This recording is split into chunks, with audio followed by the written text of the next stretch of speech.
Media మిత్రులందరికీ నమస్కారం। ఈరోజు తెలంగాణ రాష్ట్రంలో ప్రజాస్వామ్యం అనేటువంటిది కాపాడాల్సినటువంటి ప్రభుత్వం ప్రజాస్వామ్యాన్ని మొత్తం పూర్తి స్థాయిలో నిర్వీర్యం చేస్తూ ప్రజాస్వామ్య హక్కులన్నింటినీ కూడా కాలరాస్తూ ఈరోజు ఒక వర్గాన్ని కొమ్ముగాస్తా ఉన్నటువంటి యొక్క రేవంత్ ఉద్దీన్ ప్రభుత్వం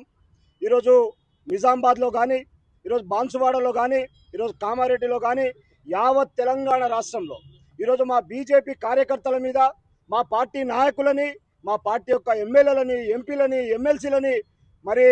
మా రాష్ట్ర అధ్యక్షులు గౌరవనీయ రామచంద్రరావు గారు నిన్న రాత్రి నుంచి వారిని హౌస్ అరెస్ట్ చేసి మరి ఈరోజు ఒక సినిమా స్టైల్లో ఈరోజు వారి ఇంటి దగ్గర నుంచి గృహ నిర్బంధం తర్వాత అక్రమంగా అరెస్ట్ చేసి బొల్లారం పోలీస్ స్టేషన్ని తరలించడమే కాకుండా మరి అక్కడి నుంచి విడిచిపెట్టమంటారంటే కూడా ఏదో తీవ్రవాది అయినట్టు ఏదో దోషి అన్నట్టుగా ఈరోజు మా రాష్ట్ర అధ్యక్షులను కూడా విడిచిపెట్టినటువంటి పరిస్థితి రాష్ట్రంలో ఉంది। అయ్యా రేవంత్ రెడ్డి గారు, మీరు నిజంగా ప్రజాపాలన అయినటువంటి ముఖ్యమంత్రి, మీరు ప్రజల పట్ల మీకు చిత్తశుద్ధి ఉంటే ప్రజలకు ఇచ్చినటువంటి 6 గ్యారంటీలు 420 హామీలన్నీ కూడా నెరవేర్చడం చేతగానటువంటి మీ యొక్క ప్రభుత్వం ఈరోజు యొక్క రాష్ట్రంలో తీసుకుంటే నిత్యం కులాల మధ్యలో వర్గాల మధ్యలో మతాల మధ్యలో ఈరోజు చిచ్చు పెట్టుకుంటూ ఒకవైపు ఈరోజు కాంగ్రెస్ అంటే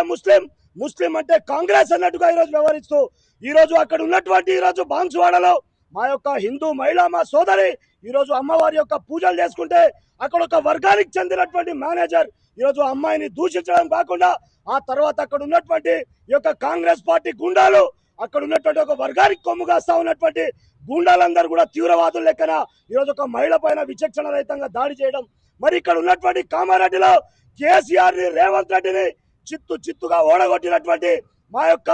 ఎమ్మెల్యే అయినటువంటి కాటిపల్లి వెంకటరమణారెడ్డి గారి యొక్క ప్రజాదరణని వారు చేస్తా ఉన్నటువంటి సంక్షేమాన్ని ఓర్వలేక ఈరోజు అక్కడ ఉన్నటువంటి షబ్బీర్ అలీ, ఈ కాంగ్రెస్ పార్టీలో ఉన్నటువంటి ముస్లిం నాయకుడైనటువంటి షబ్బీర్ అలీ ఈరోజు కాంగ్రెస్ పార్టీ గుండాలని రెచ్చగొట్టి మా ఎమ్మెల్యే క్యాంపు కార్యాలయం పైన దాడి చేయిస్తా ఉన్నాడు। మరి ఒకవైపు మా రాష్ట్రంలో ఉన్నటువంటి దళితుల్ని గిరిజనుల్ని ముఖ్యమంత్రి చంపుతా ఉన్నాడు, మా పార్టీ కార్యకర్తల మీద